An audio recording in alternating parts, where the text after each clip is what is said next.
Welcome to the Deep Dive. Today we are looking at the high-stakes battleground where life-saving medicine collides with, well, bureaucratic red tape. We have a source text that shows exactly how healthcare auditors hunt for inconsistencies in medical charts. Yeah, and how millions of dollars in hospital funding can literally hinge on just a single missing word. It's crazy. It really is a fascinating collision of two completely different worlds. I mean, you have the messy, chaotic reality of treating a critically ill patient, Right. and then you have the rigid black and white rules of medical coding and insurance reimbursement. Right, which is exactly why we are structuring this deep dive as a professional working session. I'm going to be looking at the material through the lens of a healthcare auditor. Yeah. You know, the person who looks at the bottom line, the compliance rules, and asks, does the paperwork legally prove what you claim happened? And I'll be taking the perspective of a clinical documentation specialist, or CDI. Yeah, my world is really about bridging the gap between the care the medical provider actually delivered at the bedside and what ultimately gets written down in the permanent medical record. And our source material for this session is this incredibly detailed text called the Sepsis Denial Review Educational Abstractor Guide. It was created by Timothy Simpson. Right. And his background is what makes this guide so valuable. I mean, he is listed as a CCRN, an AOD, and a stat nurse. Which is quite the list. It is. To translate that out of hospital alphabet soup, he is a critical care registered nurse, an administrative officer of the day, and a stat nurse, meaning he is the highly specialized responder called in for immediate life-threatening patient emergencies. Yeah, that background means he actually understands the clinical trenches. Like, he knows what a crashing patient looks like in real time. Exactly. But he also understands the administrative mechanics of how that patient's care is documented, coded, and billed. Okay, let's unpack this. Yes. Because there is a core philosophy right at the beginning of Simpson's guide that we need to establish immediately. Right, we do. When a listener hears terms like auditor or denial review, the mind instantly goes to an insurance company trying to weasel out of paying a legitimate hospital bill. But the guide is explicit. The ultimate goal here is not to deny valid care. No, far from it. The goal is accuracy and record integrity. A hospital receives funding based on a DRG. Right, a diagnosis-related group. Exactly. That is essentially a financial bucket that dictates exactly how much money the hospital is paid for treating a specific condition. And sepsis is a very high-severity, high-resource bucket. So it's heavily scrutinized. Very heavily. The reviewer's job is to confirm if the medical record actually supports putting the patient in that specific bucket. So we aren't playing doctor here. I'm not looking at a chart and second-guessing whether the physician made the right call in the heat of the moment. No, not at all. I'm evaluating a story that the chart tells. Does the narrative hold up to legal and financial scrutiny? And what's fascinating here is how often that narrative just breaks down. I mean, usually when we think of a medical diagnosis, we expect precision. Sure, yeah. You break your arm, the x-ray shows a jagged white line, the doctor points to it, and it's undeniable. The clinical reality and the documented reality are identical. But sepsis isn't a broken bone. You step into the world of severe systemic conditions, and that x-ray machine is effectively broken. It's an incredibly murky diagnostic landscape, and Right. the quickest way to ruin the story of that diagnosis is inconsistency. Yeah, that inconsistency is the first major trap the guide highlights. A valid administrative review must confirm that a provider explicitly documented the word sepsis and identified the source of the infection. They have to actually write the word. Yes, but merely writing the word once isn't enough. Consistency is the absolute foundation of a defensible chart. We're talking about the narrative thread running through the entire hospital stay. It starts with the H&P, the history and physical taken at admission. Then it moves to the daily progress notes written by the doctors and nurses. It includes any query responses where a documentation specialist asks the doctor for clarification, and it culminates in the discharge summary. And all of those documents have to align perfectly. Like, if the admission notes say sepsis, and the progress notes for the first 3 days mention sepsis, but then the final discharge summary mysteriously drops the diagnosis altogether, that case requires immediate clarification. Wow. Yeah. In fact, Simpson's guide points out that this specific drop-off in documentation is one of the most common reasons payer denials occur. So, putting on my auditor hat for a second, I have to look at the practical reality of a busy hospital. Okay. It's like reading a murder mystery where the detective names the killer in chapter 2, but by the final chapter, they just forget to mention it entirely. That's a great way to put it. If a patient is clearly severely ill, maybe they spend a week in the intensive care unit hooked up to monitors. Why does a single dropped word in the final discharge paperwork trigger a massive financial denial? It seems like a technicality when everyone in the building knew why the patient was there. Well, if we connect this to the bigger picture, you have to remember that the medical record is a legal document. It is the only acceptable binding proof of the patient encounter. From a compliance standpoint, if a diagnosis isn't carried all the way through to the conclusion, the legal story collapses. Because it just isn't finalized. Exactly. The payer, the insurance company, or Medicare can rightfully argue, if the patient truly suffered from this life-threatening systemic condition, why didn't the attending physician consider it important enough to include in the final comprehensive summary of their hospital stay? Ah, I see. It introduces reasonable doubt into the administrative record. The payer sees a loophole. Precisely. If the narrative isn't airtight from beginning to end, the financial reimbursement is in jeopardy, regardless of how many resources the hospital actually expended to save that patient's life. So a consistent narrative stops the immediate easy denial. But words alone are cheap, right? Oh, absolutely. If a doctor just copy-pastes the word sepsis into every single daily note, but the patient's lab results look like they just have a mild cold, the administrative story collapses again. So how does the guide instruct auditors to verify the physical proof? This is where we transition from the documentation of the diagnosis to the clinical proof supporting it. It is not enough to just write the word. The clinical evidence must physically connect to that word. It needs backup. Right. The chart must show objective signs of systemic illness or organ dysfunction. And there is a crucial, bold underlined rule in the text regarding this that completely changes how you read a medical chart. Yeah. The organ dysfunction must be explicitly linked directly to the sepsis. Yes, this is an enormous trap for hospitals. You cannot have a situation where a patient has sepsis and they also happen to have an acute kidney injury, but the doctor treats them as two completely separate, unrelated issues in the notes. Right. That is what auditors call floating dysfunction. It's just hanging out there in the chart, unattached to the main narrative. Exactly. A clinical coder's hands are tied by strict compliance laws. They cannot infer or guess based on context clues. Even if it's obvious. Even if it is medically obvious to any nurse reading the chart that the kidneys are failing because of the sepsis. If the doctor doesn't explicitly write acute kidney injury due to sepsis, the coder cannot legally assume that relationship. Wow. And without that written linkage, the documented severity of the patient's illness drops dramatically on paper. Which means the funding drops dramatically too. So to prevent that, the guide gives reviewers a specific list of objective findings to hunt for. These are the data points that paint a picture of systemic illness. Right. We are looking at vital signs and lab work, an abnormal temperature, either dangerously high or dangerously low, Good. an elevated white blood cell count showing the immune system is actively fighting, tachycardia, which is a rapid heart rate, and tachypnea, rapid breathing. Both of those are signs the body is struggling to deliver oxygen to its tissues.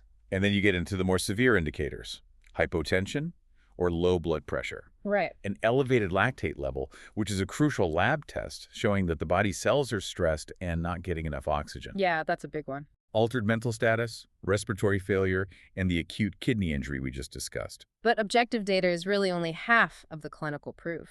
The guide emphasizes that the review also demands treatment evidence. It's not just what the patient's body was doing. It's how aggressively the medical team reacted. So I'm looking for the interventions. Did the staff draw blood cultures to identify the specific bacteria? Right. Did they immediately administer broad-spectrum antibiotics and massive volumes of 5E fluids? Was the patient moved to the ICU? Did the surgical team achieve source control? Meaning, did they actually drain the abscess or remove the infected tissue? Yeah, or did they have to escalate support by using vasopressors, which are powerful drugs used to force the blood pressure back up?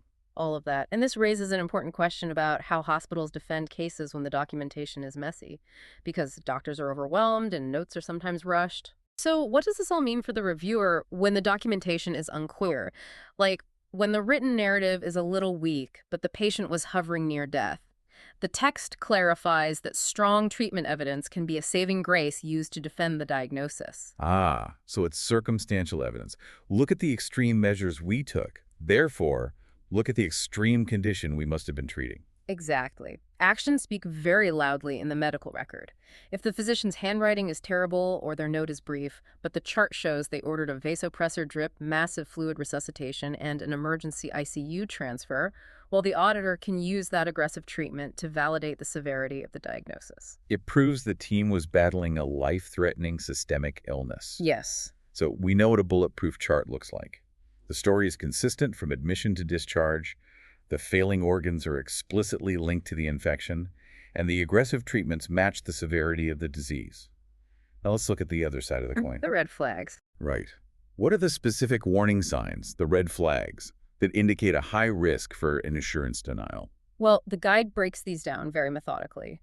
The most obvious is no provider documentation of sepsis at all. But the secondary flags are much more subtle. Like what? One major issue is implying sepsis, but never actually stating it. A doctor might write severe systemic inflammatory response to urinary infection. Which sounds a lot like sepsis. Medically, that might describe sepsis perfectly, but administratively, if they don't use the specific S word, the coder cannot code for it. Wow, just because of the wording. Yeah.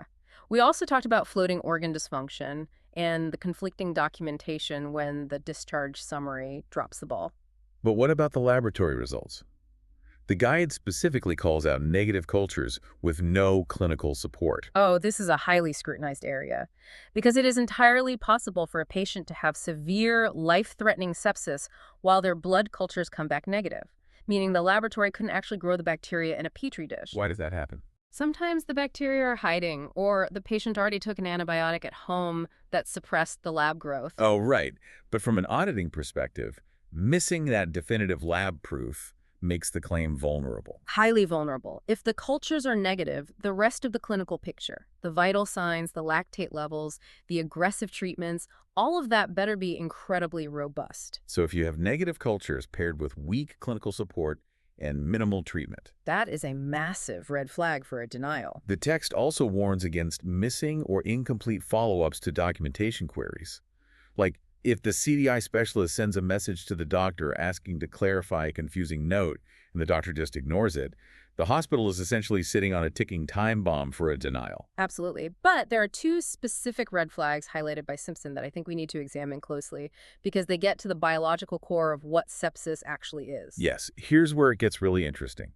Because as a layman reading this list, two flags stood out to me as entirely counterintuitive. Okay, let's hear it. The text warns auditors to look out for localized-only infections without systemic illness and rapid improvement with limited treatment. Right. I want to challenge this from a perspective of a patient. I mean, if someone comes into the ER, receives a little bit of treatment, and improves rapidly, shouldn't we celebrate that? Why is an administrative auditor flagging a quick recovery and a suspicious denial risk? It is a brilliant question, and it really highlights a fundamental misunderstanding of the disease. We absolutely want patients to recover. But what an auditor is evaluating is the accuracy of the label applied to that recovery. Okay, go on. To understand why a quick recovery is a red flag, we have to look at the physiological cascade of true sepsis. Sepsis is not just a bad infection, it is a massive, life-threatening systemic response where the body's immune system panics and begins attacking its own organs. Right, it's a cascade of system failures, not just a localized problem like a bad cut on your finger. Exactly. It requires massive medical intervention to stop that cascade. If a patient bounces back almost immediately with very little intervention, perhaps they just receive a single bag of IV fluids and a standard dose of an oral antibiotic, and they feel fine the next morning. Yeah. Well, it strongly suggests that the terrifying systemic cascade never actually happened. They likely just had a standard localized infection. Yeah. Like a routine UTI or a minor skin infection. It was painful, sure, but it wasn't shutting down their kidneys or dropping their blood pressure to lethal levels. Precisely. And if they only had a localized infection, then coding and billing the insurance company for severe, life-threatening systemic sepsis is completely unsupported. So it's like submitting an auto insurance claim for a completely totaled, mangled vehicle. But the only mechanic's receipt you attach to the file is for buffing out a minor scratch on the bumper. That's a great comparison. The payer is going to look at that paperwork and immediately flag the massive discrepancy between the catastrophic claim and the minor repair. That analogy hits the nail on the head. The clinical reality of the treatment has to match the extreme severity of the coded diagnosis. If it doesn't, the claim is rejected. So with all these pitfalls identified, the floating dysfunction, the inconsistent summaries, the mismatched treatments, how do we actually operationalize this knowledge? Right. How does an auditor or a documentation specialist take all this complex theory and apply it to a stack of hundreds of sprawling medical charts without losing their mind? This is where Simpson's guide transitions from theoretical warnings to a highly practical framework. It introduces a 4-section review tool. 4 sections. Yes. If you want a defensible, comprehensive sepsis denial review, you cannot just skim the chart. You must systematically assess 4 distinct sections for completeness. Okay, let's actually put this framework to the test and walk through a scenario. That's good. Imagine a patient, let's call him Arthur, comes into the emergency room with a severe lung infection. How does a reviewer apply Section 1, clinical documentation? In Section 1, the reviewer is simply looking at the words on the page. Did the provider explicitly state sepsis? Did they identify Arthur's lung infection, the pneumonia, as the source? Okay. And crucially, is that documentation consistent? Does the word sepsis carry all the way through his chart, from the ER physician's note to the attending doctor's final discharge summary? Okay, so let's say the words are there. The doctors consistently wrote sepsis due to pneumonia. We move to Section 2, objective clinical support. As an auditor, I'm not just checking boxes anymore. I'm digging into Arthur's actual data. Right. I'm looking at his lab results. Is his white blood cell count skyrocketing? Is his lactate level dangerously elevated, proving his cells are starving for oxygen? Or is kidneys showing signs of acute injury directly linked to the infection in the notes? And if the data confirms the systemic illness, we proceed to Section 3, treatment support. This is where we analyze the medical team's response to Arthur's condition. What did they actually do for him? Exactly. Did they draw blood cultures before giving antibiotics? Did they hit him with aggressive broad-spectrum 5E antibiotics? Did he require massive fluid resuscitation to keep his blood pressure viable? And this is where the puzzle pieces have to fit. Because if I'm auditing Arthur's chart, and I see in Section 1 that the doctor claims severe sepsis, but in Section 3, I see they only gave Arthur a standard dose of Tylenol and sent him to a regular observation floor. Right, that directly contradicts the severe label. Yeah, the claim falls apart right here. Exactly. The aggressiveness of the intervention must align with the severity of the illness. Now, assuming Arthur's treatment does align, say he was in the ICU on vasopressors, we finally arrive at Section 4, the coding and sequencing review. The translation phase. Yes. Do the diagnostic codes entered into the billing system accurately reflect the story we just verified in the first 3 sections? The guide is very strict here about high-severity codes. I mean, you cannot assign codes for severe sepsis or septic shock unless the heavy clinical evidence, the organ failure from Section 2, and the aggressive life support measures from Section 3 absolutely backs it up. And if the reviewer finds a gap during this final phase, they must query the provider for clarification. But the text mandates that any query response must be clear, compliant, and actually authored by the physician. Right. A CDI specialist cannot write the clinical justification on the doctor's behalf. So at the end of this 4-section gauntlet, the reviewer faces a binary decision. If the record does not support the billed diagnosis, if Arthur's documentation was inconsistent, his lab data was normal, or his treatment was minimal. The case must be escalated. Right. You either demand intense clarification from the physician, or you prepare the hospital for an appeal, because a denial from the insurance company is almost certainly coming. But if the documentation is strong, if all 4 sections align perfectly, then you defend the chart with absolute confidence. You have the proof. Exactly. You use the gathered clinical evidence, the aggressive treatment history, and the explicit provider documentation to tell the payer, this diagnosis is valid, the resources were utilized, and here is the incontrovertible proof. So what does this all mean for you, the listener? Why should anyone outside of a hospital billing department care about a 4-section abstraction tool? It's a fair question. Because the implications of this go far beyond just saving a hospital from financial penalties. Consistently using a framework like this actively identifies gaps in patient care documentation in real time. It forces a standard of precision. Yeah, it creates a shared language. When the nurse is at the bedside, the physician's writing the notes, the CDI specialist reviewing the charts, and the auditors defending the claims are all looking at the exact same 4 pillars of evidence, the entire hospital ecosystem improves. The friction disappears. It stops being an adversarial battle between medicine and administration and becomes a collaborative effort to tell the true story of the patient's survival. Which leaves me with a final provocative thought for you to mull over. Hmm. We've spent this entire deep dive talking about using this tool retroactively. The patient has been treated, the notes are finalized, and the auditor is using this framework to dissect the chart and hunt for gaps. Right. But if a standardized tool like this dramatically improves communication and reduces financial bleeding by highlighting documentation failures after the fact, how might healthcare systems eventually train young physicians to mentally use this exact four-section framework while they are standing at the bedside? Oh, wow.